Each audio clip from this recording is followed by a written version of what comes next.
people, I did it for us. Back on this rap ish, in this Game of Thrones, they made a list of the best rappers, and guess who wasn't on? While the disrespect continues, I'm steady packing these venues.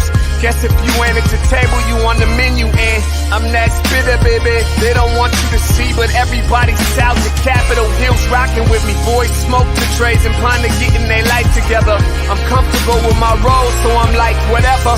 Me, I ain't got a job, but I work hard, and you don't work hard, but you got a job. The irony is I'm judged while you feel the applause. I'm slept on, that's why I had to set this alarm. My dudes is armed, I'm armed with this arm charm. Body banging like she got that cream from Barry Bonds.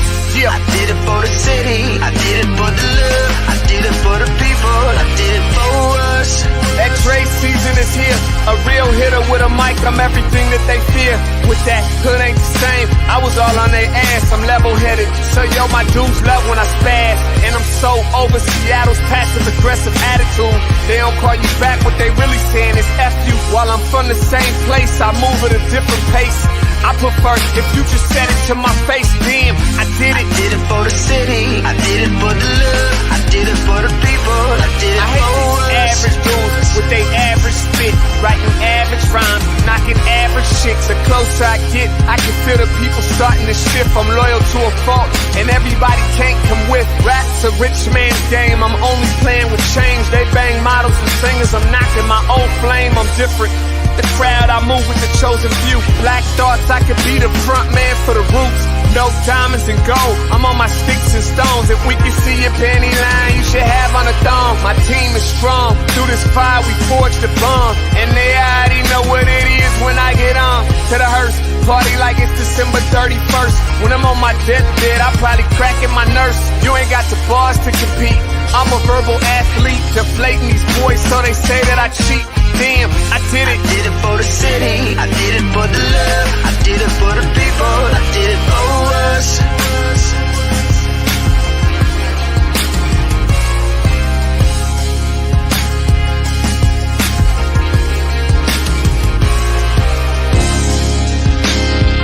Yeah.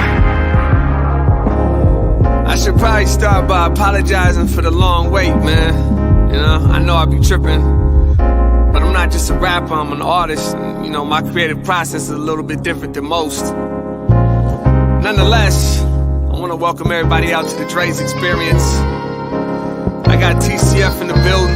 My whole camp's here with me. I got the band in here laying this cool-ass vibe. And I'm Seattle's own. Let's get into it. Good morning and grand rising to everybody out there. Happy Wednesday to you. Welcome to the Morning Update Show. I'm your co-host, Trey Holiday, and I'm so happy to be back in studio with my guy, Big O. What up, Big O?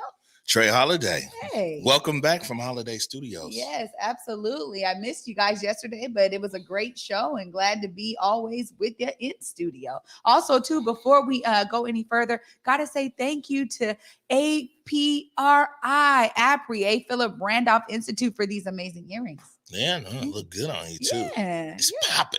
Yeah, you know, gotta get the colors right, man. Coordinated.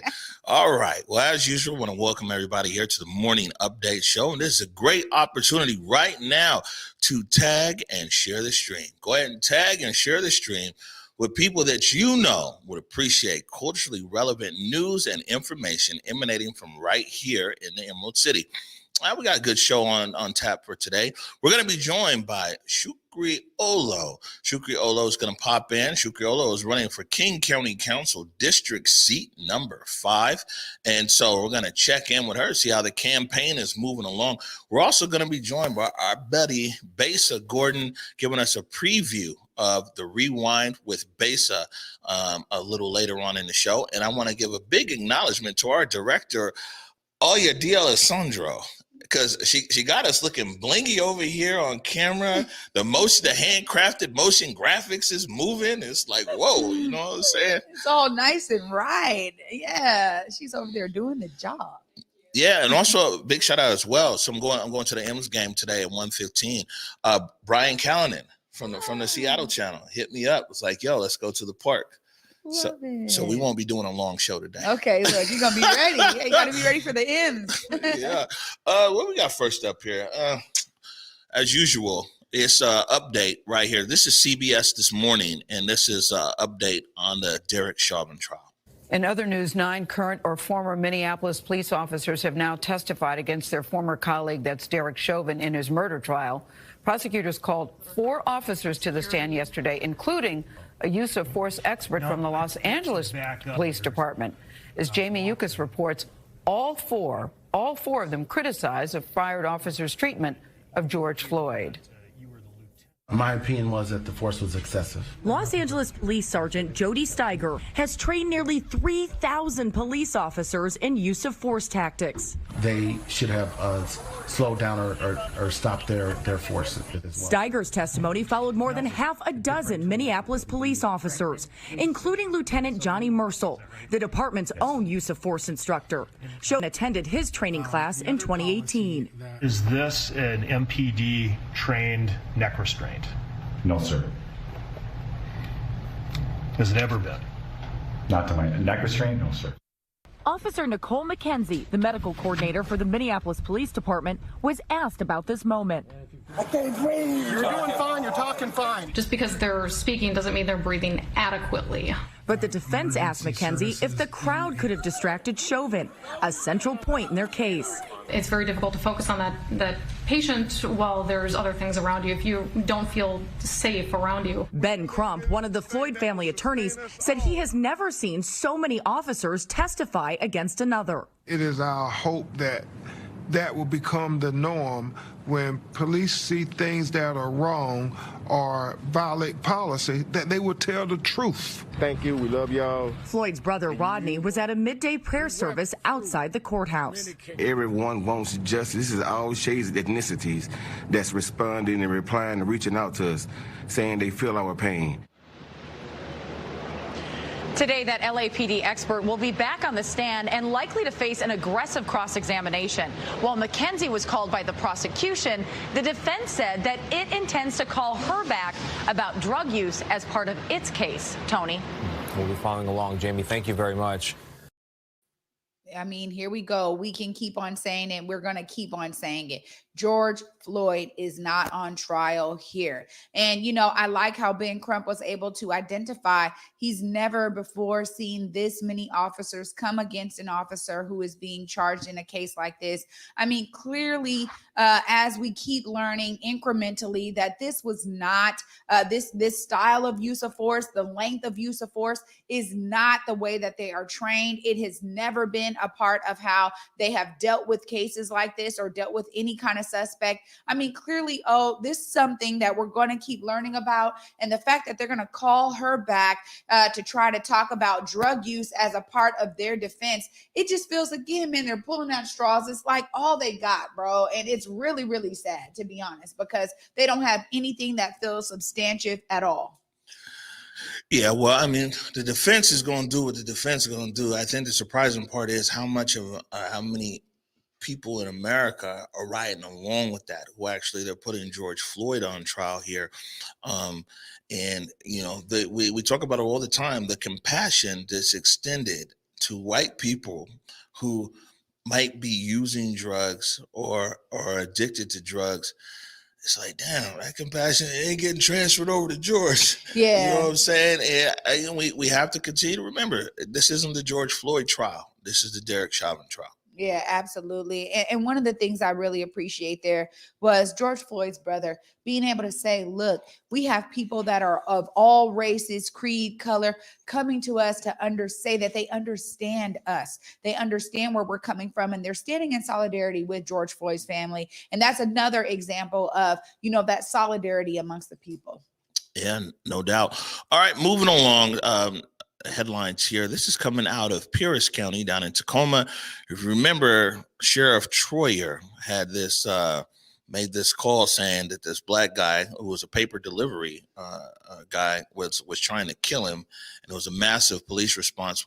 Well, now they're calling for an investigation, and they're getting ready to investigate Troyer at a high level. This is a clip right here from King 5 News.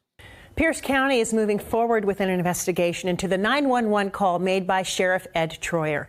During that call, the sheriff claimed that a black newspaper carrier was threatening to kill him. Today, the county council unanimously approved the steps needed to start the investigation. It comes just one day after King 5 showed you the body cam video from that morning. King 5's Lionel Donovan joins us live with the new calls for Troyer's removal after that video was released. Lionel? That's right. We've been listening in on the council throughout the day as they try to figure out the steps on how to move forward when it comes to investigating Pierce County sheriffs. Now, community organizers here in Tacoma have been calling for Troyer's removal, saying that this incident is just part of a larger pattern of misconduct and that accountability is what's needed right now. Pierce County moves forward to investigate their sheriff. The council held a meeting today to look into a controversial call made by Sheriff Ed Troyer, where he accused Cedric Alzheimer of threatening to kill him. The council states that investigators will determine the facts of what occurred during the incident, whether or not he misused his authority or deviated from standards or policies or violated any laws, investigate past conduct, decide what discipline would look like, and determine what could be done to prevent misuse of authority in the future. Troyer's actions have drawn condemnation from community organizers, claiming that Troyer's actions point to a pattern of misconduct. When we sat down with King 5 law enforcement analyst and former Seattle Police Chief Carmen Best, she said that this may help rebuild the trust between Pierce County residents and law enforcement. With all the calls for Sheriff Troyer to step down, it's perfectly reasonable that there would be an independent investigation to determine, what happened, who knew what when, and what the outcome should be. I could also add that, part of leadership, the really difficult part of leadership, is holding yourself as accountable as you would any of your employees. So there's an opportunity here for some self-reflection as well as this investigation moves forward. Now, as Pierce County continues to move forward with this investigation, they want to make it clear that they will be providing all information to the public. And as soon as any information comes out regarding this investigation, they will make sure to publish it in order to make sure that Pierce County residents can follow along. For now, we're live in Tacoma. Lionel Donovan, King 5 News. Chief Best didn't give Troyer no space right there, huh? You see, Chief Best was like, yeah, well, you might want to have an independent investigation. Yeah, and she's right. Ultimately, the people are calling for it. Clearly, I'm glad that they were able to point out the main elements here to where what they're gonna do here. We do need to look at his past misconduct, possibly, and the community is saying this is really an indicator of that. Oh, you said it first, And now we're seeing people are saying the same thing. Which is good. An independent investigator ideally will get to the heart of the matter and bring the truth to the surface. So, I'm sure that's going to be welcomed by all. Moving along here, this was, we have the headline here first. This is a Capitol Hill, Seattle blog, Justin Carter. This up here yesterday. Remember that plane flying over Capitol Hill during last summer's protest? Here's what it was up to. This is Capitol Hill Seattle blog. And actually, there was a kind of an expletive in there. Remember that bleeping plane that was flying over? And so those of you that were there at Seattle protest, you remember it was all kinds of stuff in the air on certain days, especially over the Cal Anderson area and the Western Barricade. So it turns out, this lawyer here, sorry, everybody, let me grab my notes. Seattle criminal defense attorney Nakim Bochida went and basically filed and got the public records from the Washington State Police and has a bunch of videos. And actually, we'll put the link. There's a link to Justin Carter's article. We'll put that in the comments there. You'll see there's quite a few video there. But we're going to play this video clip. It's about 40 seconds of some of the stuff that this Washington State Patrol plane was shooting. South side of 12th and Pike. They're blocking it off with bicycles and bringing in heavy backpacks for 3 lanes. Oh, yep. I see that. I'm going to start recording this just in case. Did you hear his traffic? Yeah. Yeah, so there's the bicycles, they're blocked off, and then Everybody has backpacks there. Copy, peaceful still, 12 and Pike.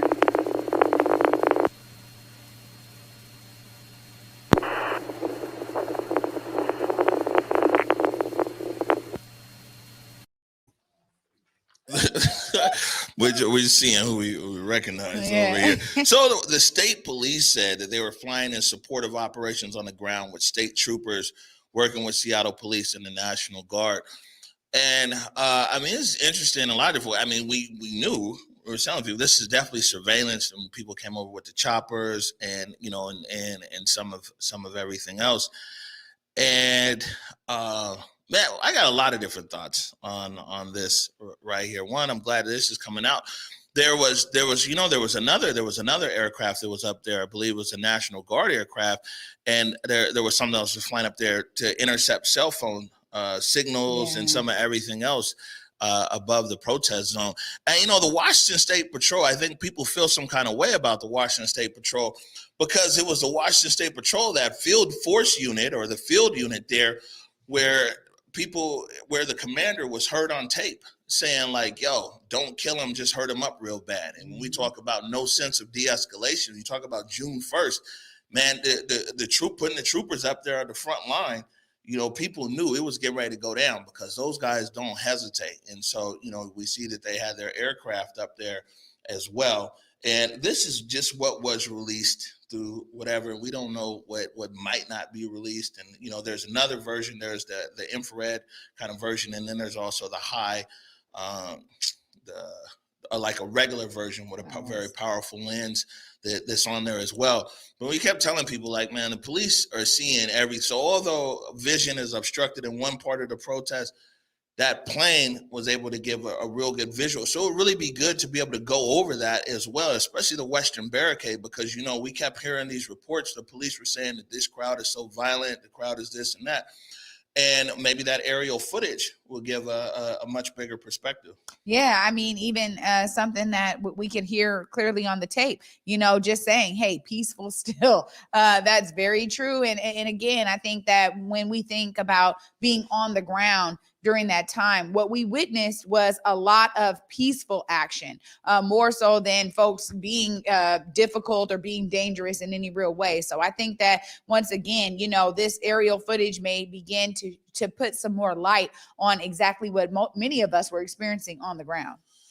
Yeah, and so you can read more about this at CapitolHillSeattle.com, and we have the link there in the comments. It'd be interesting to know for people who are out there at the protest, what are your thoughts on this? And also, you know, we've been telling people all along, this is just these cameras that were released. Yeah.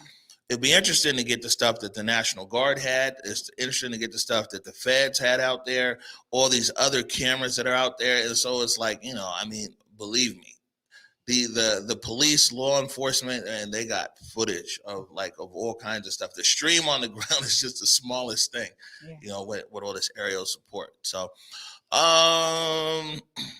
one more thing here.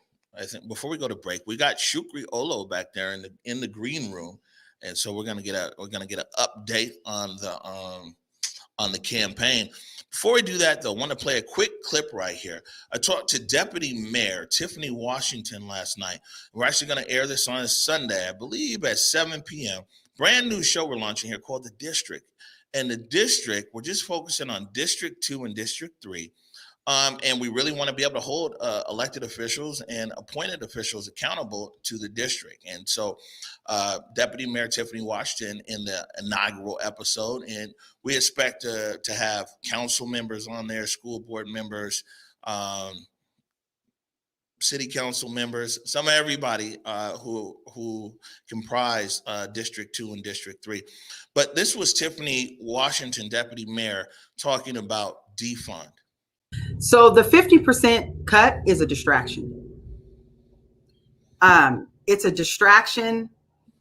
It's an easy win, in my opinion. If that's all it takes for us to be happy, then great. And it doesn't even solve the problem. How does defunding the police by 50% solve over 400 years of slavery? So to me, I'm always like, let's go deeper. Defund the police for what?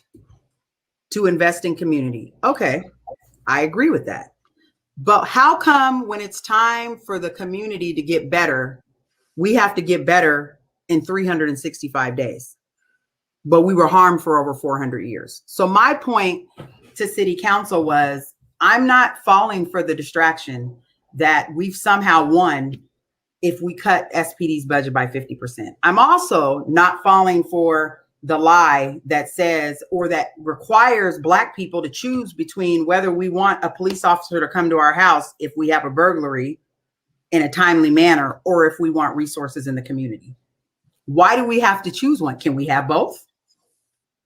Why do I have to choose whether I want the community to be deeply invested in and whether I want SPD budget to be cut? It's a trap. It's a trick. It's a facade. I'm not falling for it. The answer is, and I wrote this down, invest in communities of color, allow time for healing, which is way longer than we're going to see in a year or 2 years, and then reevaluate the need for police overtime, not overtime. Reevaluate the need for police as you see the investments paying off. And so to me, now we're in a position where we lost the first Black female chief of police, which I don't understand how that's a win. And we're the last place that people want to come to when they graduate from the academy to be police officers. I just don't see how it's a win. When the call times are down, like people can't get a response in a timely manner. We don't have enough police officers. We don't have a permanent chief of police. I don't even know if anybody would want to be a permanent chief of police right now. I don't see how that's a win. And I don't see how pitting those two priorities against each other are a win. All right. So Deputy Mayor Tiffany Washington there. And like I said, the first episode of The District is going to be on Sunday at 7 p.m. And we were only supposed to talk for like 40 minutes, man. We were like an hour and 10 minutes as a very good conversation.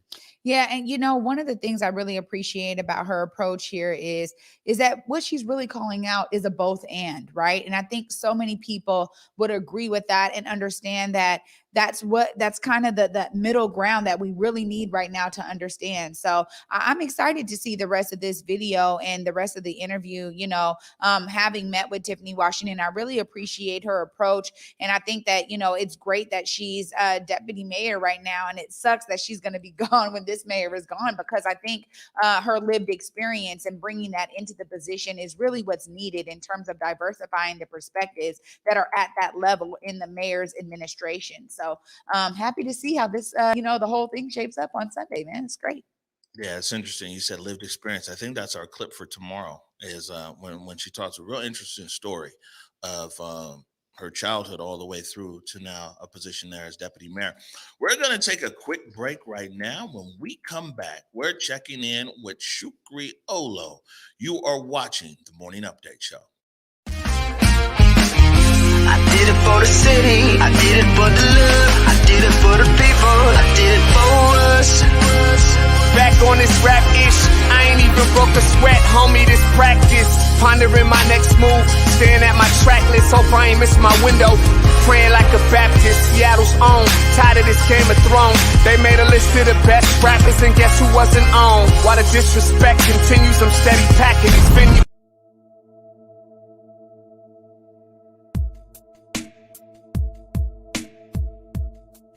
Converge Media produces culturally relevant content for Black and urban audiences. Our coverage is raw, transparent, and objective, praised by community leaders, government officials, and residents. Support Converge Media today via Venmo, Cash App, or PayPal at Converge Media.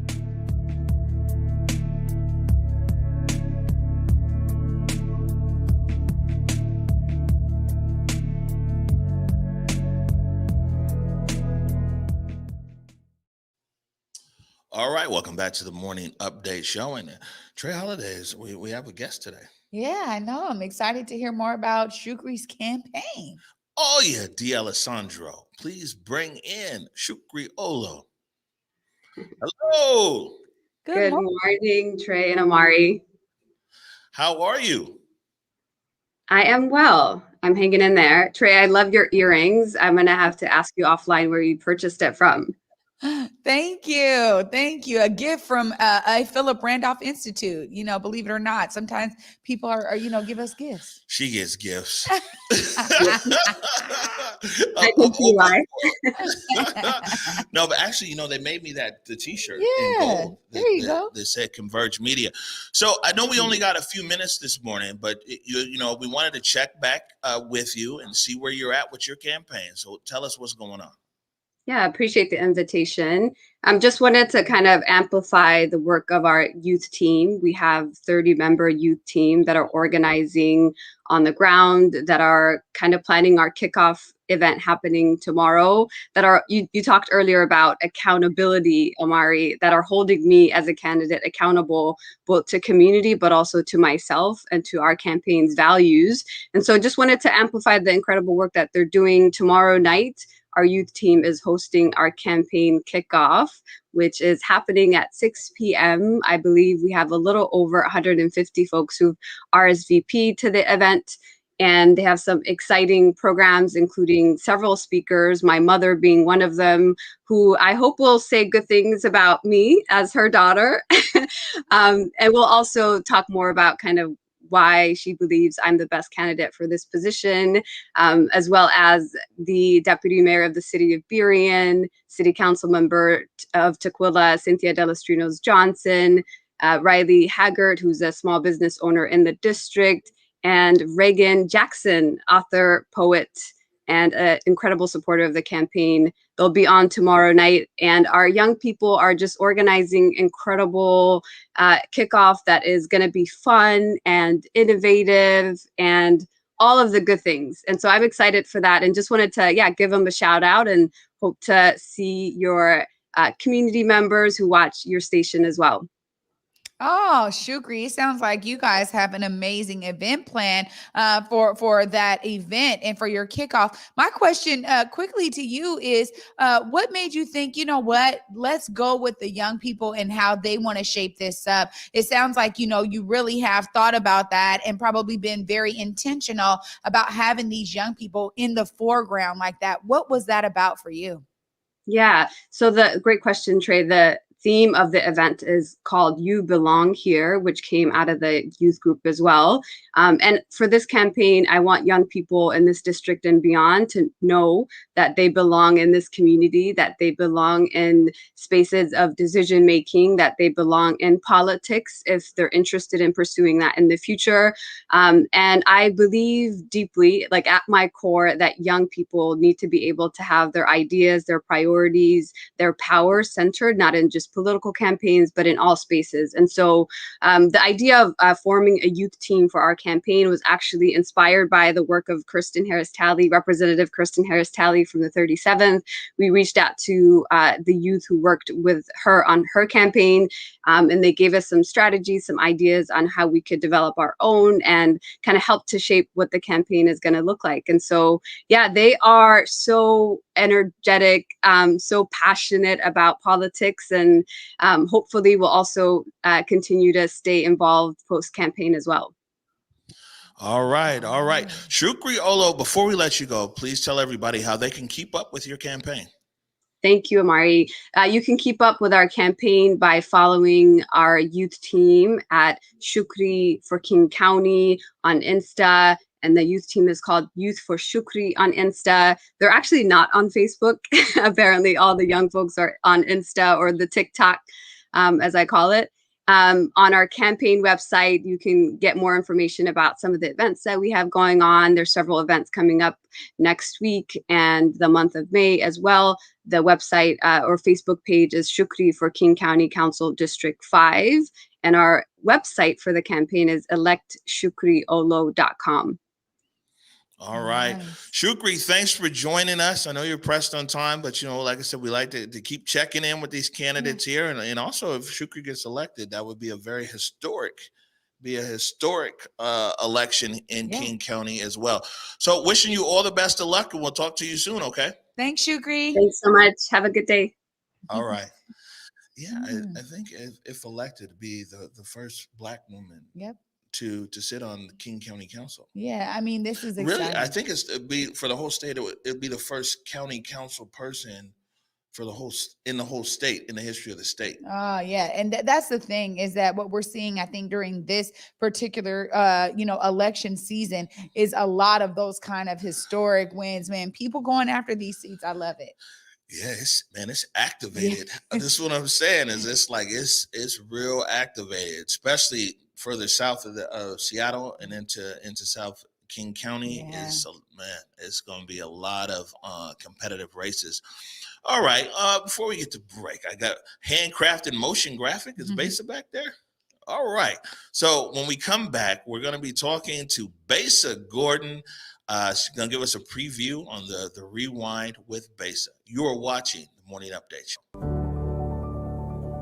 Public Health, Seattle, King County, Zero Youth Detention, along with our partners from across the South King County region, are committed to reducing violence and creating the conditions needed for our neighborhoods to be safe and free of crime. Too often, the response to crime and violence has been a piecemeal approach with a program here and a program there. When family units collapse, schools fail to educate, the economy fails to produce jobs, and crime rises, we've looked to law enforcement and punitive measures to save us. Nothing could be more wrong or further from the truth. Law enforcement can't shoulder all the burden or take the rest of us off the hook. We are acknowledging the lived experiences of Black, Brown, and Indigenous communities. We are centering community as the experts who can effectively identify key issues related to systems, policies, and practices that impact children, families, and communities of color across this region. Those most impacted by the issues will help call out and identify the root causes, including structural and systemic factors. 150 residents will partner with King County to develop strategies, solutions, and an action plan that explicitly addresses system changes needed and eliminates barriers to access for Black, Brown, and Indigenous folks. These residents will also identify the criteria used to measure our collective success. Simply put, we need your help as we do the work needed to make King County the safest in this country. It will take specific commitments from all of us, community members, our young people, elders, and leaders from the sectors all across this region. Together, we will get this work done. Please click the link below and sign up for a work group. Or you can recommend a co-facilitator from community for each work group. We look forward to hearing your ideas, concerns, feedback, and solutions as we build a community where all our children can be happy, healthy, hopeful, safe, and thriving.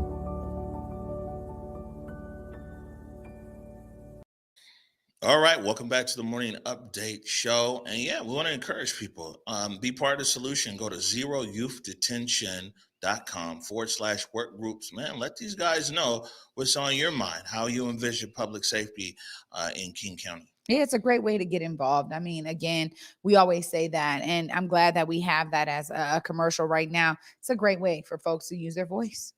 Yeah, no, by the way, and it's actually a public service announcement, not even a commercial. It's a PSA. There we go. All right. Oh, yeah, D'Alessandro. Man, I just like calling your name. Oh, yeah. I'll be honest with you. It just rolls off better than Graf Bra. Not true, Jake. See, they don't. Oh, yeah, D'Alessandro. Please bring in Besa Gordon. Hi, guys. Hey, Besa. Happy Wednesday, boo. Happy Wednesday. What's up, Besa? How are you? I'm tired. I haven't had my coffee yet. But I'm good. She might not say. I'm going to tell you why Besa's tired, right? She been doing like 5-10 TikToks a day. It's like, it's wild, man. Just telling all my damn business. Telling all my business, no. But the funny story is I really did actually go to bed at like 2:33 this morning. Mm-hmm. And then got up, I want to say, at like 8. That'll do it. Yeah. But I have insomnia. So like I'm always up to like 1 or 2 in the morning. So honestly, that's one of the reasons why I started doing the TikToks, because I'm like, look, if I'm going to be up until like 2 in the morning watching Netflix, I might as well be doing something productive to grow my brand than just sitting here binge watching a TV show that's not going to make me no money. Yeah, there you go. There you go. You know, that little Apple thing, the sleep thing says that I sleep 2 hours a night, man. I don't know. Yeah, I was saying I was actually going to screenshot it and like put in my story, but I was like, I think I'll get too many like responses of people being like, "Yo, what's going on?" Take care of yourself. It's 2 hours, man. I don't. We trying to build the business, and so I tell people, they're like, "Man, what do you aspire for?" I was like, man, if I could just sleep 6 hours, I'd be so happy. All right, so Base, we'll put up the overlay here. Maybe you can give us, you can tell us what's going on this Saturday with Rewind with Base, and then also we got a video clip. Yes, so this Saturday I am going to bring in my first in-person guest. It is my boo, Holly Michelle. She actually just dropped a new EP. It's called On One. We actually have a little clip of her music if y'all want to play that real quick. Yes, it's coming.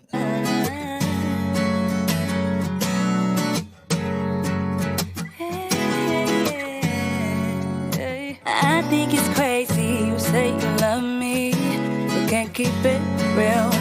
I think it's crazy that you say you want me, but won't climb that hill. I think it's crazy, baby. You feel you gotta lie, you gotta sneak and gotta hide. It's crazy, baby, that I'm on your mind, 'cause I'm not on your time. And you know I had to cut it right there. I'm surprised you even played it. It took a minute of searching through videos that I felt that might be that would be appropriate for our morning show. Maybe you can tell our viewers a little bit about Holly Michelle. I know that you. I mean, in a nutshell, I really do want for people to actually tune in on Saturday to get to know her. But she is an artist from Seattle. She's been doing music for a little bit. She does rapping. She sings.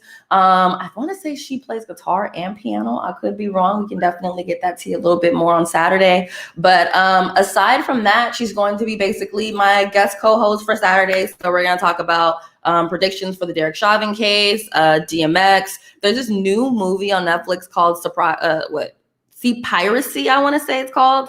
And then, of course, we'll do like some talk about Kanye West, my new love for TikTok that Omari was just talking about. And of course, again, we're just going to get to know Holly Michelle because she's an artist from out here. Might as well show our people some love. Well, you know what, Base, I gotta say, I mean, I love that. There's so much great talent here in Seattle, and thank you for using your platform to showcase it, because oftentimes we don't know about great acts until they kind of make it big. So this is awesome, so that I can learn more about Holly Michelle and become a fan. I'm all about good music. I think and she's so sweet. I think I'm directing that show on Saturday, and so I need to prepare myself. Yeah, you can bring some ice. It's going to be a good show, though. We're going to have to get the ice chips ready. All right, so that's this Saturday at 2 o'clock for the Rewind with Base. We got in-studio guest, Holly Michelle. We're going to catch back up with you on Friday, right? Yep. All right. Yay. Catch you then, Base. Thank you. Bye, Base. Like, Base has been on the grind. Like, this TikTok thing is real. And like JC from OVG, his TikTok, because he's doing like these Black History clips in 60 seconds, his TikTok is like on fire. And actually, we're getting JC is actually making TikTok content for the Converge TikTok. So we're getting ready to load all this stuff up there because a lot of it's educational and informational. These guys are going ham on the TikTok. Hey, you got to use the platforms that are out there. And I think it's such a great thing that, people are being able to create these edutainment pieces, I love to say, on platforms like TikTok. I'm seeing a lot of that stuff merge over into the Reels on IG. So, hey, man, folks are getting that information, from these new platforms. It's great. All right, good stuff. We're going to take a short break right now. In our last segment, we're talking about college debt, but it's a good story. Don't worry. You're watching the Morning Update Show. I did it for the city. I did it for the love. I did it for the people. I did it for us. Back on this rap ish. I ain't even broke a sweat, homie. This practice. Pondering my next move. Staring at my track list. Hope I ain't miss my window. Praying like a Baptist. Seattle's own. Tired of this Game of Thrones. They made a list of the best rappers, and guess who wasn't on? While the disrespect continues, I'm steady packing these venues.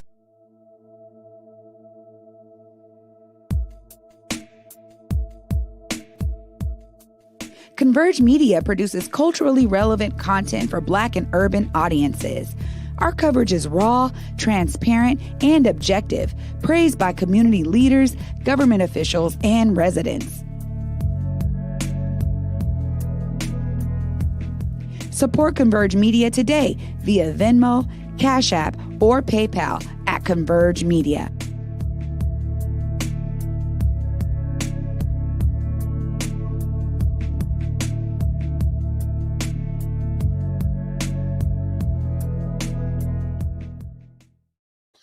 All right, welcome back to the Morning Update Show. My name is Omari Salisbury. I'm Trey Holiday.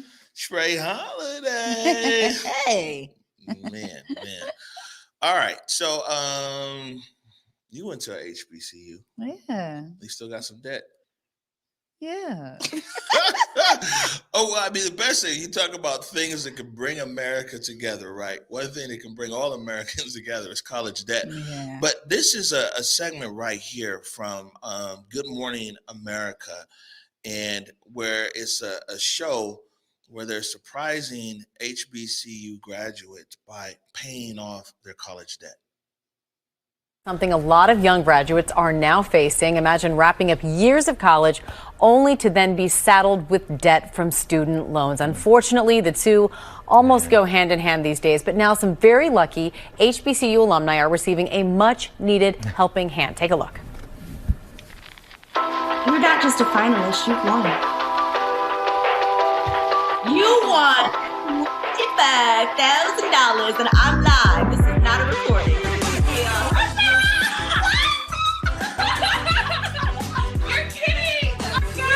You gotta tell me how you feel. I'm in shock. That is fantastic. What you're seeing there are folks learning that they had won $25,000. That was a surprise to help them pay off their debt. And let's bring in now the two that have joined forces with TBS to help make it all happen. With us now, actors and HBCU proud alum, Keisha Naipulium and Lance Gross. Now, Keisha, why did you have to put that stank on it when you gave her the announcement? 25.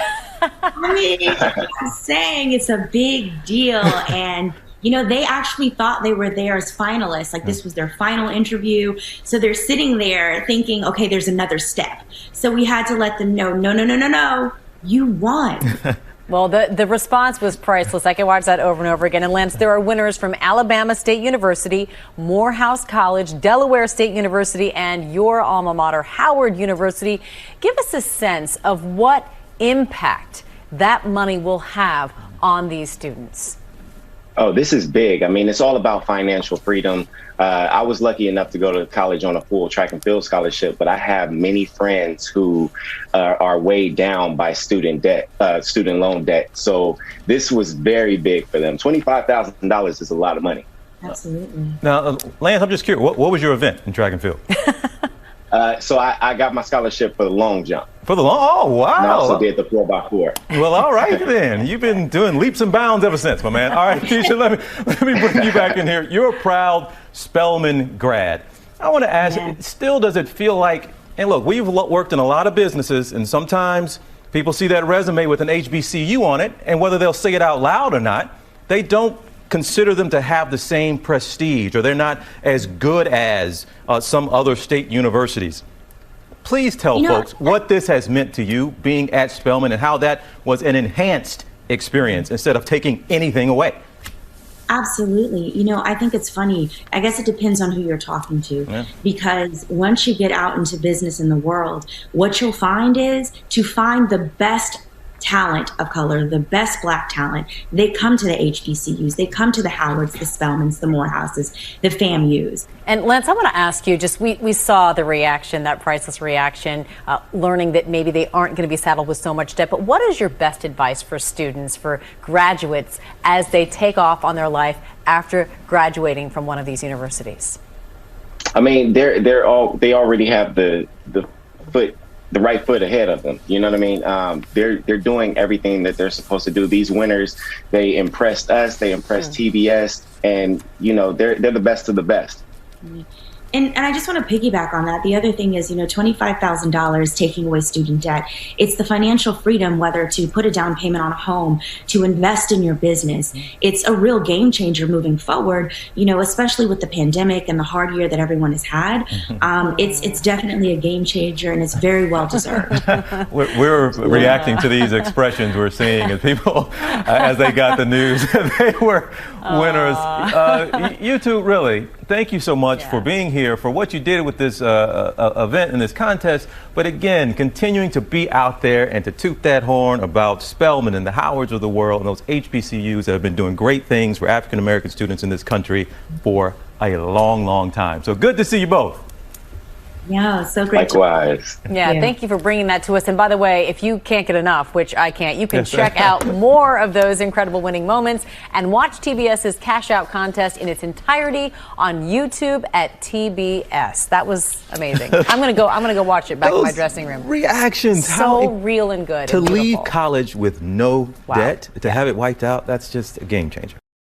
Oh man, it really is a game changer. And shout out to Keisha Knight and for Lance, you guys, teaming together to do this. I love it because I started Howard with Lance. So I just love seeing progression of so many great people that start at HBCUs and make something of their lives. As Keisha Knight Pulliam said there, I agree wholeheartedly, because depending on who you talk to, when you're in an interview and you say that you have that HBCU backing you and you come from an understanding of a deeper, rich history of Black culture, that really you are one of the top candidates for a lot of these roles. And as companies and corporations are looking for more and more diversity, it is not surprising that they would be uplifting interviewees and candidates that are coming out of HBCU. So congratulations to those guys for launching such a great show, and TBS finding the importance of telling these kinds of stories. Oh, I love it. Yeah, the Black colleges are coming more and more into the mainstream, I guess, which is good. But then also we know every time we get something in the mainstream, it's whatever. But like with Deion Sanders, who's the head coach down there at Jackson State University, and then all of a sudden, boom, you see Jackson State University is their football games are on ESPN. Now Pepsi's making a deal with the SWAC and Southwestern Athletic Conference and some everything else.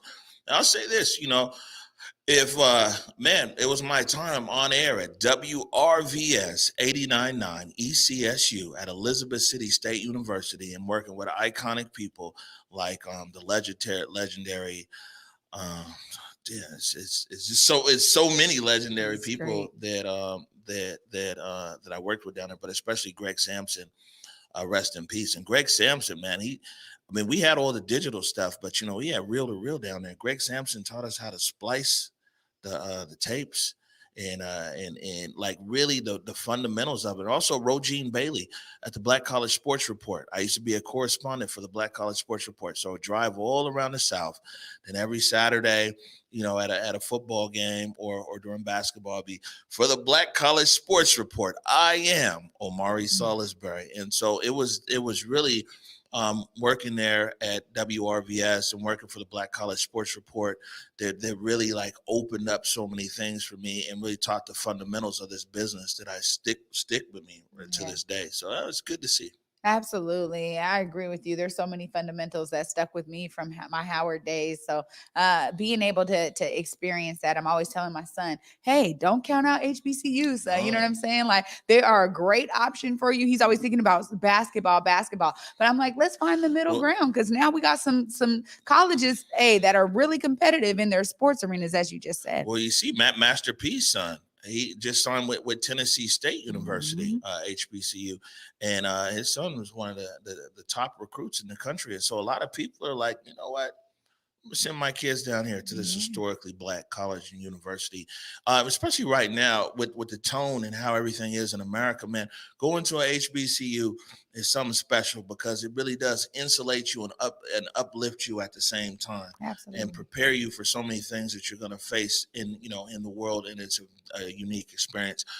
We're getting out of here a little early today, but any last words for you, Trey? Hey, I keep saying this, you guys, in terms of seeing yourself as a part of the solution. I think it's more than that. It's not just about seeing yourself as a part of the solution. You got to become a part of the solution. So I encourage all of you to find your track to becoming a part of the solution to the changes that you want to see that'll really make America the best America we know it can be. All right, good stuff. Like I said, I'm getting ready to head to the ballpark, catching up with my buddy Brian Callanan from the Seattle channel. Go catch the M's, see if we can bring us some good luck. Let me see. Tomorrow, 7:00, it's Clapback Culture with Julia Jesse and Mike Davis. So you want to make sure and tune in for that. And again, Saturday at 2:00, the Rewind with Besa, and then Sunday at 7:00. Brand new show, The District, and we'll have Deputy Mayor Tiffany Washington. As usual, want to remind everybody, go forward in your purpose, go forward in your humanity. And until tomorrow at 11 a.m., peace. Lift every voice and sing till earth in heaven ring with the harmonies of liberty. Let our rejoicing rise as the listening skies. Let it resound loud as the rolling sea.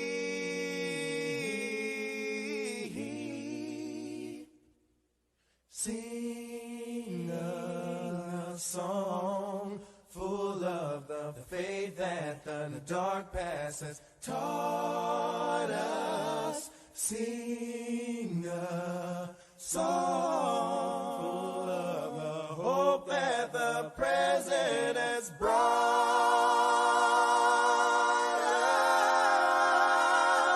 us.